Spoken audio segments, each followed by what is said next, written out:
વિદ્યાર્થી મિત્રો, ચાલો હવે અત્યારે આપણે વાત કરીશું કૃષિ ક્ષેત્રે આવેલા કેટલાક સંસ્થાગત સુધારાની ચર્ચા કરીશું. જે રીતે ટેકનિકલ સુધારા થયા છે એવી રીતે સંસ્થાગત સુધારા થયા છે.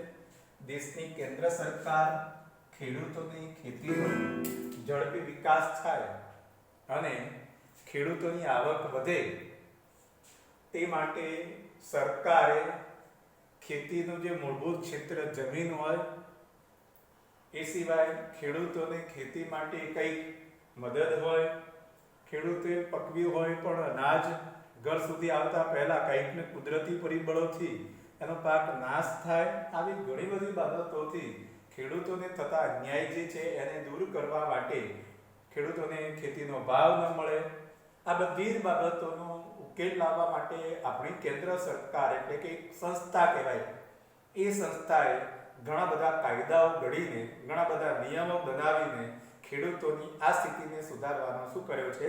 પ્રયાસ કર્યો છે. તો ચાલો વિદ્યાર્થી મિત્રો હવે જોઈશું સંસ્થાકીય સુધારા.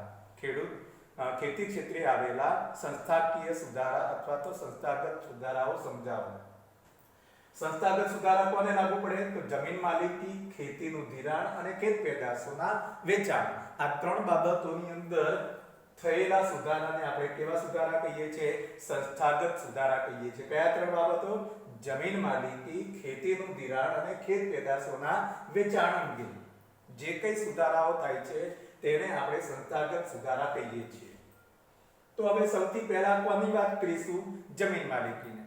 આપણા દેશની અંદર જમીન માલિકીની અસમાનતા વધારે છે તેનું ઉદાહરણ આપણે આગળ શીખી ચૂક્યા છે કે ટોચની જે વધારે જમીન કહીએ છીએ, દેશની મોટા ભાગની જમીન મોટા જમીનદારો પાસે છે. એ મોટા જમીનદારો મુઠ્ઠીભર છે, જ્યારે એની સામે નાના ખેડૂતો, સીમાંત ખેડૂતો, એ સિવાય ખેત મજૂરો, એની સંખ્યા ઘણી બધી વધારે છે. જ્યાં સુધી આ સમાનતા દૂર ન થાય ત્યાં સુધી દરેકને ખેતીમાંથી આવક ન મળે, ખેતી સાથે સંકળાયેલો હોય, ધારો કે ખેત મજૂર છે, ખેતીનું જ કામ કરે છે, પણ જે કઈ ખેતીનું ઉત્પાદન થાય છે તેને મળતું નથી, તો તેને તો ખેતીમાં જ્યારે જરૂર હોય ને ત્યારે દાડિયા તરીકે કામ કરે છે, એ સિવાયના સમયમાં તો એને કાંઈ રોજગારી નથી મળતી અને એના કારણે ખેતી પર એ કુટુંબનું ભરણ પોષણ થઈ શકતું નથી. દેશની અંદર આવા ઘણા બધા પરિવારો છે. આપણે એ સુધારો કરવાનો છે કે સરકારે જમીનદારી પ્રથા નાબૂદ કરી છે અને ખેડૂતોનું શોષણ અટકાવ્યું છે. હવે એ જમીનદારી પ્રથાને નાબૂદ કરવા માટે સરકારે કયો કાયદો લાવ્યા? તો ખેડે તેની જમીન. એ કાયદા દ્વારા ખેડનારને જમીન માલિકીનો શું આપ્યો છે? સાચો હક આપ્યો છે. પહેલા એવું હતું કે સામંતશાહી જેવી જમીનદારી પ્રથા ચાલતી હતી.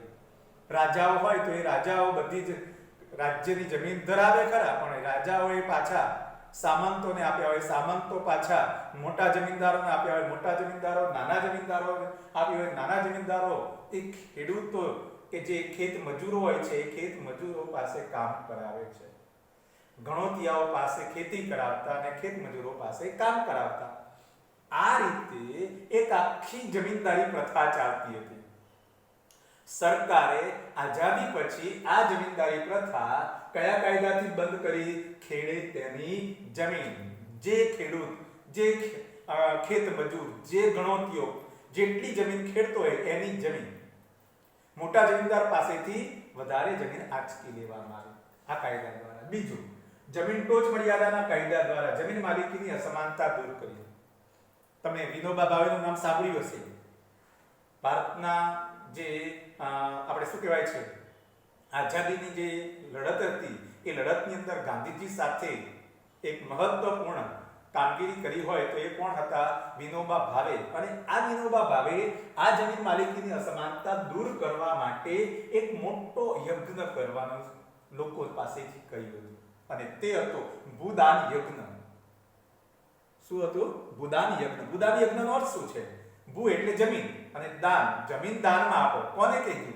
તો તો કે જે મોટા જમીનદારો છે, જેની પાસે જમીન પુષ્કળ છે, એ જમીનદારો આવા નાના જમીનદારોને અથવા તો જે ખેત મજૂર છે અથવા તો જે ગણોતિયાઓ છે જેની પાસે જમીન નથી એવા લોકોને ખેતીની જમીન દાનમાં આપવાની હતી. અને એ બુદાની યજ્ઞ એ શાના માટે હતી? જમીન માલિકીની અસમાનતા દૂર કરવા માટે.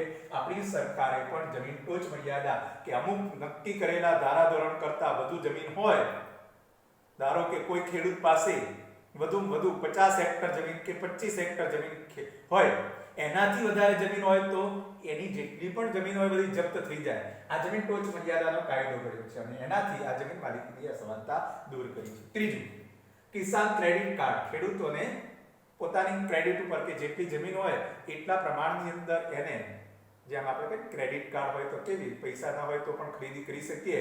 બસ ખેડૂતને એવી છે કે જમીન છે તો એની પાસે ખેતીના સાધનો ખરીદવા નથી પૈસા, તો એક સરકાર જે છે, સરકાર આ ક્રેડિટ કાર્ડ દ્વારા એને આપે છે. રાષ્ટ્રીયકૃત અને સરકારી બેંકો એ રીતે ખેડૂતોને આર્થિક મદદ કરી કૃષિ ધિરાણ આપે છે. ટ્રેક્ટર ખરીદવા, પંપ સેટ ખરીદવા, ખેતીના કોઈ સાધન હોય તો એ ખરીદવા માટે આ રીતે બે બેંકો દ્વારા, રાષ્ટ્રીય અને સરકારી બેંકો દ્વારા ખેડૂતોને આર્થિક મદદ મળે છે.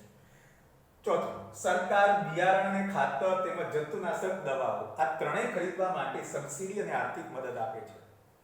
તમે આગળ આપણે ભણી ચૂક્યા કે આઈ ખેડૂત અને એગ્રી માર્કેટ, આ બંને જે વેબસાઇટ છે એ વેબસાઇટ શું બતાવે છે તો કે ખેડૂતોને, જે ખેડૂતો આર્થિક રીતે સદ્ધર નથી એવા ખેડૂતોને અને કોઈ પણ ખેડૂતો હોય એ ખેડૂતોને ખાતર હોય, દવા હોય, બિયારણ હોય આ ખરીદવું હોય તો એના માટે સરકાર અમુક ટકા લેસ કરી આપે, સબસિડી આપે છે, આર્થિક મદદ કરે છે. આગળ, પ્રધાનમંત્રી પાક વીમા યોજના. અને પ્રધાનમંત્રી પાક વીમા યોજના દ્વારા ખેડૂતોને ખેતીનું વીમાકીય રક્ષણ પૂરું પાડે છે કે કદાચ ચાલો ભારે વરસાદ પડવાથી પાક ધોવાઈ ગયો તો ખેડૂતોને જો એને પ્રીમિયમ, આ પ્રધાનમંત્રી પાક વીમા યોજનાનું પ્રીમિયમ ભર્યું હોય તો એવા ખેડૂતને જે આ વીમા જે કંપની હોય, વીમા કંપની એ ખેતરનું શું કરે, સર્વે કરે અને કેટલો પાક નિષ્ફળ ગયો છે એના આધારે એ ખેડૂતને શું આપે છે? વીમો પકવે છે. આમ વીમાકીય રક્ષણ આપવામાં આવ્યું છે. આ સિવાય દુષ્કાળ કે વધુ વરસાદના કારણે પાક નિષ્ફળ જાય તો સરકાર દ્વારા ખેડૂતોને આર્થિક સહાય આપે છે. કદાચ ખેડૂતોએ કોઈ પાક વીમા નથી લીધો, પરંતુ સામૂહિક ધોરણે આખા ગુજરાતની અંદર કે ગુજરાતના કેટલાક ભાગની અંદર આવો ભારે વરસાદ થયો હોય અથવા તો વરસાદ ન પડ્યો હોય તો પાક આખો સુકાઈ ગયો હોય ત્યારે સરકાર જે છે એ સરકાર ખેડૂતોને શું આપે છે? આર્થિક સહાય પૂરી પાડે છે. બીજું, માર્કેટ યાર્ડમાં. હવે ખેત પેદાશોની વાત કરીએ તો ખેત પેદાશો કઈ રીતે? તો કે ખેડૂતો ખેતી તો કરે, પાક પણ ઉત્પન્ન કરે, પુષ્કળ પાકી હોય, પણ ખેડૂતોને ખેતીના પેદાશોના પૂરતા શું નથી મળતા? ભાવ મળતા નથી. માર્કેટમાં જાઓ તો તમને ખબર પડી જાય, સરદાર માર્કેટમાં જાઓ એટલે તમને અહીંયા જે ભાવે મળે છે એના કરતા અડધા ભાવે, અડધા કરતા ઓછા ભાવે એ ખેડૂત ખેતીનો આ પાક અહીંયા વેચે છે. આપણા સુધી આવતા આવતા એ ભાવ કેટલો પહોંચી જાય છે વિચારો કે જે ડુંગળી ખેડૂતોએ પકવી હોય એ ડુંગળી 30-40 રૂપિયાની અંદર મણ, એટલે કે 2 રૂપિયાની કિલો ડુંગળી વેચે છે ખેડૂત. કેટલા રૂપિયે? 2 રૂપિયે. અને આપણે ત્યાં આવતા આવતા 30 થી 40 રૂપિયા થાય છે. આ ભાવ વધારો કોણ લે છે? વ્યાપારીઓ લે છે. ખેડૂતને મળે છે? ખેડૂતને તો ખેતી કરી છે એનું વળતર પણ નથી મળતું, એને પોતાની શું કહેવાય દાઢી મજૂરી પણ નથી મળતી. આવી પરિસ્થિતિ છે. તો એ પરિસ્થિતિ દૂર કરવા માટે આપણી સરકારે શું કર્યું છે તો કે જ્યારે પણ ખેડૂતો ખેત પેદાશો વેચવા માટે આવે ત્યારે એને હરાજી કરવામાં આવે. આખું માર્કેટ બનાવ્યું હોય એની અંદર બધાએ પોતપોતાની પેદાશોને ઢગલા કર્યા હોય અને એ પછી ઢગલાના વેપારીઓ આવે, વેપારી હરાજી કરે. કોઈ વેપારી 500 બોલે, કોઈ 600 બોલે, કોઈ 700 બોલે. જે ખેડૂતને વધારે ભાવ બોલે એ વેપારીને તેને આપી દેવાનો. હરાજીની પ્રક્રિયા દ્વારા ખેડૂતોને વધારે સારો ભાવ મળે તેની જોગવાઈ કરી છે. બીજું, ખેડૂતોને ખેત પેદાશોના પોષણક્ષમ મળી રહે એના માટે હવે ખેડૂતોને પોતાની આખી દુકાન જ આપી અલગ. કે ધારો કે કામરેજ સહકારી મંડળી છે, તો કામરેજ સહકારી મંડળીમાં જેટલા ખેડૂતોએ ખેત પેદાશો, કોઈએ શાકભાજી, કોઈએ શેરડી, કોઈએ અન્ય કોઈ પાક પકવ્યો હોય, તો એ ખેડૂતો આ સહકારી મંડળીમાં આવીને પોતાનો માલ સામાનને વેચાણ કરી શકે છે. તો આવી સહકારી મંડળીઓ છે, ખરીદ વેચાણ સંઘ છે, અને સરકારી ધોરણે ગોદામો છે. ગોદામ એટલે શું? તો કે અનાજ કે કોઈ પણ વસ્તુનો સંગ્રહ કરવા માટેનું આપણે કહીએ ગોડાઉન કહીએ છીએ, એ ગોડાઉન બનાવવામાં આવ્યું છે. એ સિવાય શીતગૃહો છે, કોલ્ડ સ્ટોરેજ છે. ઘણા બધા પાક એવા હોય કે થોડા સમયમાં બગડી જાય. ધારો કે ટમેટા છે, ટમેટા પુષ્કળ પાક્યા, પણ ટમેટા અન્ય ઋતુમાં ન પણ પાકી શકે, તો એના માટે ટમેટાનો સંગ્રહ કરવા માટે આવા શીતગૃહો, કોલ્ડ સ્ટોરેજ બનાવવામાં આવે છે. પરિવહનની સગવડ, સરકાર જે છે ટ્રાન્સપોર્ટેશન કરી આપે છે, અને સંદેશા વ્યવહારની સુવિધા છે. સરકાર જે છે એ સરકાર ટીવી, રેડિયો અને અન્ય માધ્યમો દ્વારા જે ખેતી જે છે એ ખેતીનો ક્યાં વધારે સારો પાક થયો છે, ક્યાં, તો આ બધી સંદેશા વ્યવહારની સુવિધાઓ પૂરી પાડે છે. બીજું, ખેડૂતો પાસેથી ખેત પેદાશોની સરકારે નક્કી કરેલા પોષણક્ષમ ટેકાના ભાવે ખરીદી કરી અને ખેડૂતોને ખેતીનો જે છે એ પૂરતું શું આપે છે? વેતન આપે છે. તો આ રીતે ખેડૂતો જે છે એ ખેડૂતોને ખેત પેદાશોના જે ભાવ છે યોગ્ય મળે તે માટે સરકાર ટેકાના ભાવ નક્કી કર્યા છે. કેવા ભાવ નક્કી કર્યા છે? ટેકાના ભાવ. જેથી કરીને એ ટેકાના ભાવથી ખેડૂતોને ઓછું વળતર મળે નહીં, અને એવી ખેડૂતોને પોષણક્ષમ ટેકાના ભાવે ખરીદી કરતી સંસ્થાઓ આ 3 છે. આમ તો 4 છે. એક છે ભારતીય રાષ્ટ્રીય કૃષિ સહકારી વિપણન સંઘ, એટલે કે national agriculture cooperative marketing federation of India, એટલે કે એને આપણે નાફેડ કહીએ છીએ. શું કહીએ છીએ?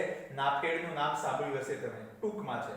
નાફેડ નો N એટલે નેશનલ, A એટલે agriculture cooperative marketing federation of India. આ નાફેડ જે છે એ નાફેડ ખેડૂતોની ખેત પેદાશોનો પોષણક્ષમ ભાવે શું કરે છે? ખરીદે છે. એ જ રીતે તેલીબિયા હોય તો ગુજરાત તેલીબિયા ઉત્પાદક સંઘ છે કે જે તેલીબિયાને ખરીદી કરે. મગફળી હોય, કન્યા હોય, જેને શું કહેવામાં આવે છે? Gujarat cooperative oil seed growers federation, એટલે કે ગ્રોફેડ. નાફેડ અને ગ્રોફેડ. ત્રીજું, રાષ્ટ્રીય ડેરી વિકાસ નિગમ, નેશનલ ડેરી ડેવલપમેન્ટ બોર્ડ, એટલે કે NDDB. અને ચોથું જે છે એ ચોથું Gujcomasol, Gujarat cooperative marketing society limited. આ જે સંસ્થાઓ છે એ સંસ્થાઓ ખેડૂતોને જે સરકાર નક્કી કરે એ જ પોષણક્ષમ ભાવે આ વસ્તુની ખરીદી કરે છે, જેથી કરીને ખેડૂતોને વેપારીઓ દ્વારા જે શોષણ થાય છે તેમાંથી બચાવી શકાય. આમ કૃષિ ક્ષેત્રે એક જમીન માલિકી, બીજું કૃષિ ધિરાણ, અને ત્રીજું ખેત પેદાશોના યોગ્ય ભાવ. આ 3 ક્ષેત્રે થયેલા સુધારા, જેને આપણે શું કહીએ છે? તો સંસ્થાગત સુધારા છે, જે કેન્દ્ર સરકાર, રાજ્ય સરકાર અને અન્ય નાની મોટી સંસ્થાઓ જે છે એ ખેડૂતોને આ પ્રકારે મદદ કરતી સંસ્થાઓ ઊભી કરવામાં આવી છે. તો આ પ્રશ્ન જે છે એ પ્રશ્ન આપણે સમજ્યા. હવે વધુ આવતા એપિસોડમાં જોઈશું. હરિઓમ.